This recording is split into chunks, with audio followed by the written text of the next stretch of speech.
sa inyo, hindi po lahat kayo mapigilan. The police cannot be everywhere and anywhere all the time. The military is not part of the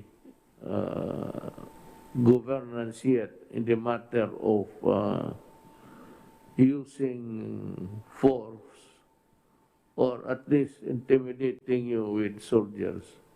Far from it. We do not have that plan. But pag hindi talaga madala, and it's a runaway contagion, mapipilitan na gumagamit ng military kasi talagang kulang ang pulis.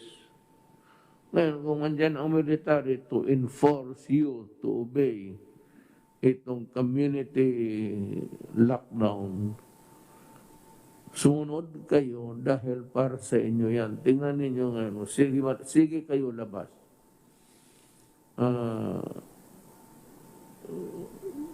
Di umami yung contamination ang pasa. Ito ang dilemma ko. Dito ako between the devil and the deep blue sea. Gusto na mga doktor na i-lockdown kung may mga na-infected yan. The percentage of the people affected in the community is not given any figure kung ilan sila. Ito namang sa kabila, kailangan natin ng palabasin yung mga tao lalo na sa mga trabaho na kailangan talaga ng bayan, food and everything, so to move the economy. Alam mo, ang mga doktor, sabihin ko sa inyo, pag hindi ko na talaga rin silang mapigilan, dahil po wala na akong pera na ibigay sa kanila. Kaya kailangan sila lumabas para magtrabaho. Yan ang ano ko. I-lockdown ko.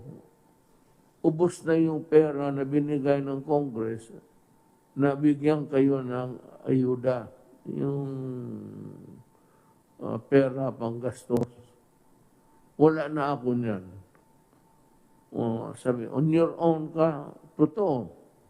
Kailan lumabas ka para maghanap buhay, para makakain. So I'm telling the doctors, much as I would want really to give in to your demands, especially in the matter of lockdown, I want it because I do not want the contamination to continue. It's a it's a thing that's running like it's a continuing thing. Tapos, ito ngayon yung kailangan ko rin bitawan. So, do not be surprised if there's a rise. One, yung ayaw talagang maniwala that for any reason they want to get out and well, I don't know what you want to accomplish, but if it's food for your family, medyo tatanggapin ko yan kasi hindi ko na kayo mapakain lahat eh. Noon may pambigay ako. Kung meron lang akong pambigay, ibibigay ko sa inyo araw-araw para mabubuhay kayo, makakain.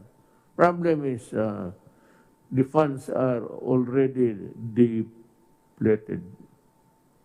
Deplete na ang ano natin, at kailangan natin ng magtrabaho yung iba.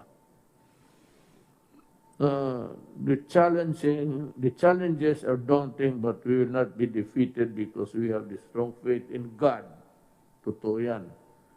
And in the resilience of the Filipino people. Totoo rin yan. Sanay tayo yan. Our National Action Plan against COVID-19 is also strong. At ginagawa namin lahat ang magagawa. Ginagawa namin para sugpuin itong COVID But for yung mga rason na yan, yung ekonomiya, pagkain ng tao, i-balance mo doon sa lockdown. Yun na lang ang magawa natin, hinahabol natin. And then, maligaya ako. Kasi ang Russia, kaibigan natin ito. Hindi tayo lang, wala tayong away sa Russia. Kaibigan natin. Ang ano nila is, magbigay sila ng bakuna. Wala naman silang sinasabi, bayaran mo. Ito, tingin ko kay President Putin, tulong niya sa atin libre. Kaya ngayon, tinatanggap natin at kung ano ang supply, mag-usap pa kami kung ilan ang supply at kailangan natin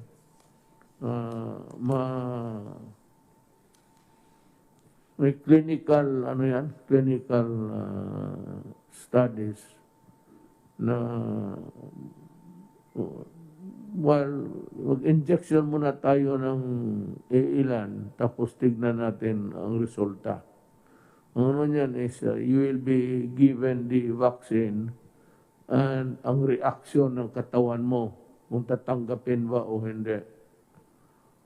Yan ang ano niyan. So, there will be volunteers.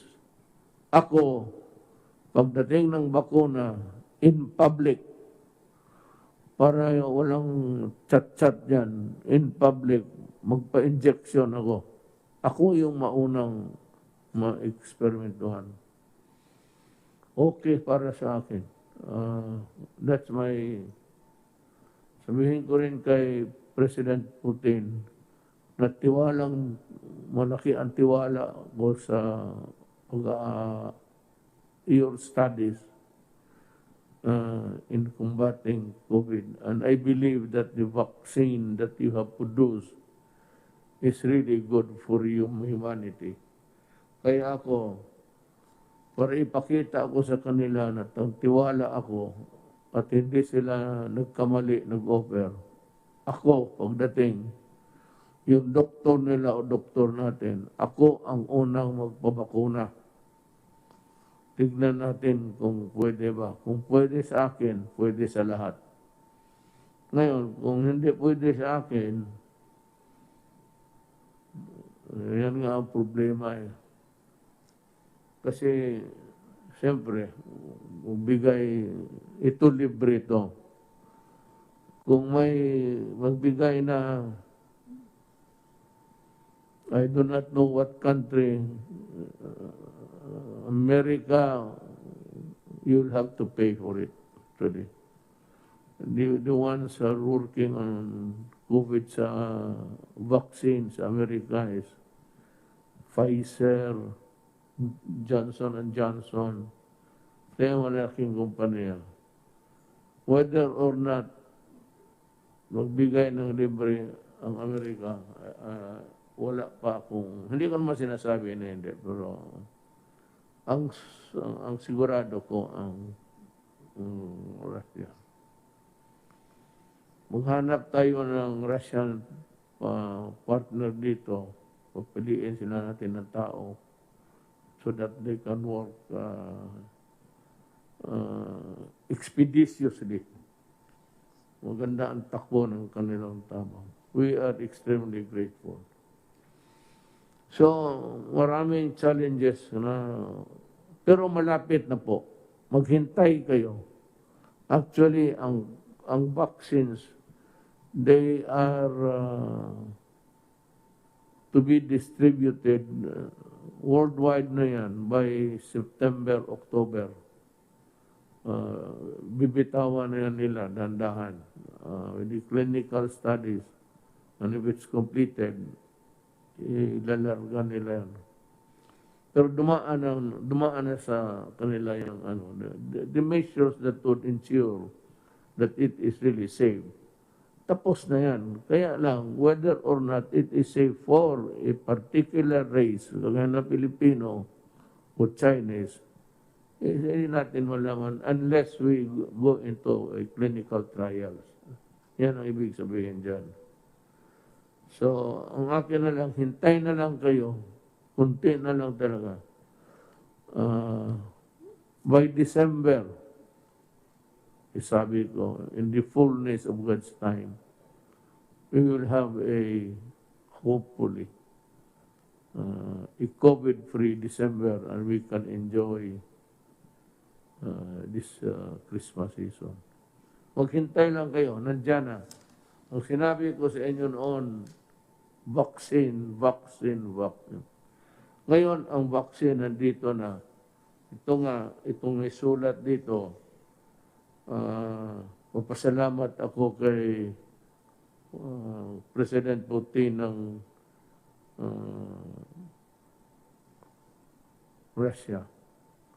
Pero sabi niya noon, nung nagbisita ako sa kanya, sabi niya, if you have a medical question mark on anything about medicines or cures,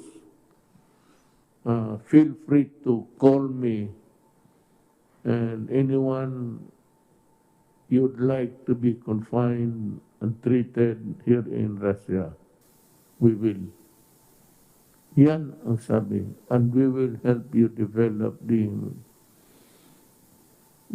medicines that your country needs. Sabi talaga niya, wala lang follow-up kasi it would require a constant communication and exchange of ideas. Napuputol because walang follow-up. I do not think that Russia would renege on its promise. And so I am asking the Secretary of Health to look for the best guy to be dealing with Russia in this area. The transfer of technology of the vaccine. So nandito sa harap ko ngayon ang papasalamat. Hindi ko na lang basahin lahat, basta I said na galing sa puso ko, nagpapasalamat ho ako sa inyo sa mabuting loob ninyo sa Pilipino. And someday we will makabayad mo lang kami sa utang ng loob sa inyo. But I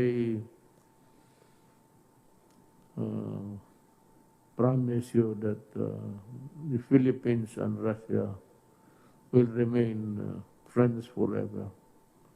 And ako, I do not take sides in the geopolitical struggle. Basta ako, Russia. Salamat po, pipirmahan ko itong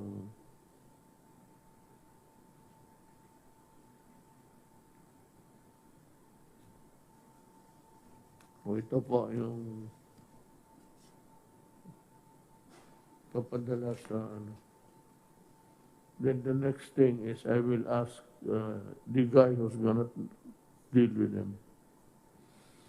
Itong contract tracing, by the way, bumalik sa akin yun. This has to be financed by government. Contact tracing means that yung people who are doing the actual tracing will have to travel to the place where the person in question resides. Kailangan ito ng sakyan. It's always, whatever it is in life really, ganito na lang. Nandito man si Secretary Anyo, magpahatid na kung anong sakyan dyan sa pulis, yung area na yan, doon siya sumakay. Doon sila sumakay, ihatid sila ng pulis doon sa boundary. Beyond that, ibang pulis na naman ang magsasalo sa kanila para hanapin yung tao.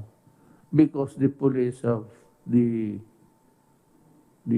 resources, pati yung barangay captain, na malaman nila kung saan ito nakatira.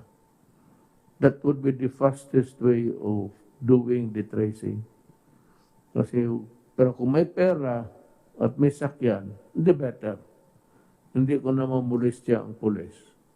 Pero kung wala, then the police has to sacrifice and contribute to the solution of the problem now. Yun ang mga pulis ko. Total, wala kayong masasabi sa akin. Full support ako sa inyo. At yung mga kaso ninyo na duty connected, huwag kayong mag-alala, sabi ko. Didepensahan ko kayo. And for those, maghintay lang kayo. Basta tutulungan ko kayong lahat. At hinihingi ko sa inyo, tumulong lang kayo rin sa ating bayan. Walk the extra mile to help our country. At sa ating mga kababayan, hintay ka lang. Nandiyan na yan. Pagdating yan, ako nga mauna. And then, I'm sure that it will be good for me and for us. Maraming salamat po.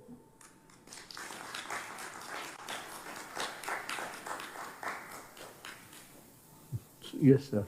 Nasupokit ako. Opo, Mr. President. I-report ko lang po itong importanteng instruction po ninyo last week sa akin. Ito po yung tungkol sa mga application ng telcos ng mga telephone companies. 4 po na kumpanya ang nag-apply po, ang Touch Mobile and Globe Telecommunication, Smart Communication, ang Dito Telecommunity Corporation, at yung mga iba pang maliliit na mga kumpanya katulad ng Huawei at iba pang mga kumpanya. Sa utos po ninyo ay inimbentaryo namin yung lahat po ng LGUs kung saan po mayroong pending application for 2020. 55 probinsya at 25 cities. So bali 80 LGUs, total po ay 1,930 applications. Na-approve na po ay 1,502. Ang natira lang po ay 428 na pending application, at ito po ay babantayan namin para siguradong hindi po magtatagal dahil sa lumang sistema, 241 days, 19 permits, at saka 86 document requirements. Ngayon po sa ating bagong sistema po na pinapapatupad ninyo, 16 na araw na lang, 16 days, at 8 permit na lang po ang kailangan, requiring 35 documents. So sa loob po ng susunod na linggo ay babantayan ko itong mga pending na ito. At sisiguraduhin po natin na dapat ma-aproban, at kung hindi man, dapat malaman natin dahilan bakit hindi na-aproban. So bibilis po yung ating proseso sa application ng telcos. Ang pangalawa pong instruction po ninyo, yung pagpapalabas ng preventive suspension sa mga barangay captain na nagkaroon ng mga malversation, corruption, estafa, at iba pang mga graft-related anomalies dito po sa pagdidistribute ng SAP. Ang ating pong CIDG nakapagtala ng 155 criminal complaints. At ako po ay nakipag-ugnayan kay Ombudsman Manuel Martires at ang kanyang opisina, at na-submit na po namin itong mga kaso na to, at within the week po ay inaasahan namin na initially ay 50 barangay captain ang makakaroon ng preventive suspension habang iniimbestiga po ng ombudsman ang administrative aspect ng kanilang mga kaso. So ito po ay merong 13 sa NCR, 13 sa Region 1, 10 sa Region 2, 3 sa Region 3, at 11 po sa Region 4A, total of 50 barangay captains. Ito po yung initial, at ang mga iba pa ay susunod lang po sa patuloy na pag-iimbestiga ng ating ombudsman. So yun po yung dalawang importanteng instruction na ibigay niyo po sa akin last week at nagawan po natin action.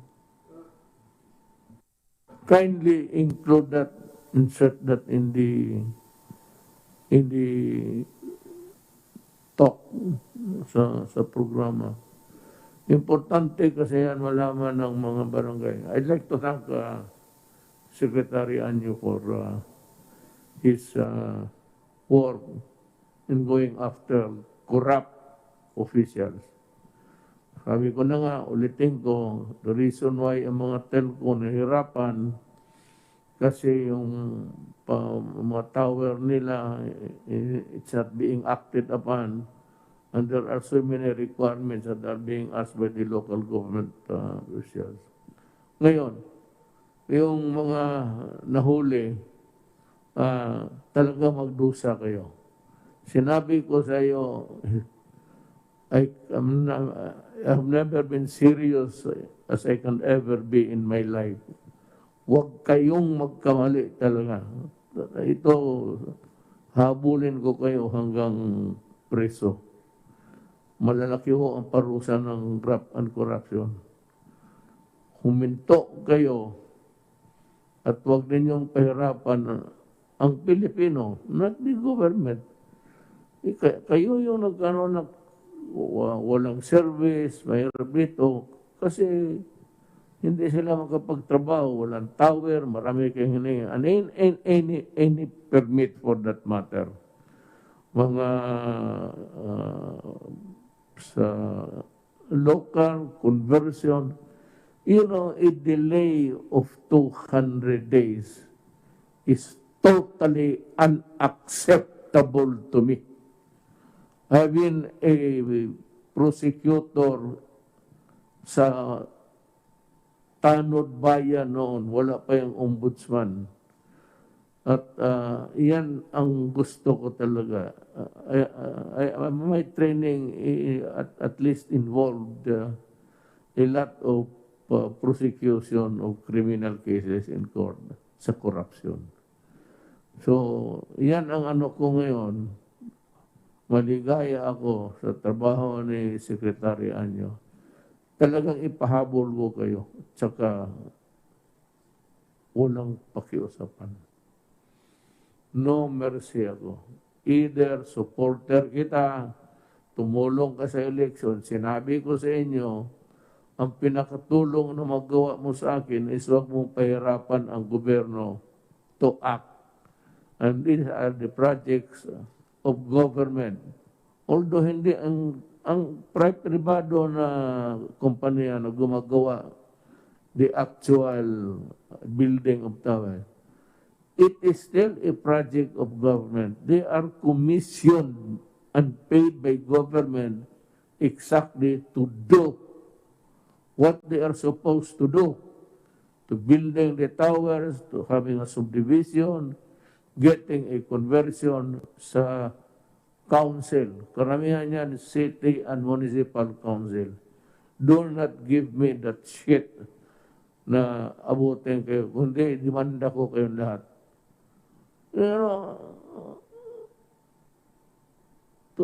Schedule sa, by the time it reaches your table, the vice mayor should table it the following hearing, city council hearing. And after that, what is your objection? Wala naman kayong objection dyan. Cancer na, wala ka na. Ako nga sabi ko, malapit ako. Tanungin mo yung dito, taga rito. Malapit ako sa tower. Nakikita ko yung pula na parang blinker. Kaya ko talaga, huwag kayong magkakamali. Itong PhilHealth, sabi ko, yayariin ko kayo lahat. Maniwala kayo. Yung mga inosente naman, wala kayong dapat, tahimik lang kayo at continue working. Pero yung ngayon ito, nakalusot kayo sa ibang maybe presidente, o dito sa akin, sad-sad talaga kayo. Maniwang. And with the help of mga cabinet members ko, hindi ko na lang ipagyabang, but these are people also, simple lang. Why? Why are they really helping me to get rid of you? Kung maaari lang patayin ka, alam mo bakit? Because simply, they love their country. Kung wala yung trabaho namin dito sa Pilipino, wala, it has no meaning. But the fact that they are here because they want to help their country. Ilan naman ang sildo nito? Si Secretary Lopez could go to the private sector, they can get paid 10 times the salary is getting. Gano'n rin si General Galvez, si General Anyo. Makahanap yan sila, magnegosyo sila, tutubo pa yung pera nila. But the fact is that they are also sacrificing. Ilan naman sweldo nila? Kakasakal kayo, bilyon-milyon kami dito. Pinakababa ako, Presidente. You know, totoo. How much? It's 194. Commute pa ako Davao, Manila. 2 asawa. Totoo man yan. So, alam man ninyo, noong nagkampanya ako, I was very honest with you. I said, I have 2 wives. So when you have 2 wives, you have 2 families. Paano? Hindi, wala. Talagang, yung isa naman, so,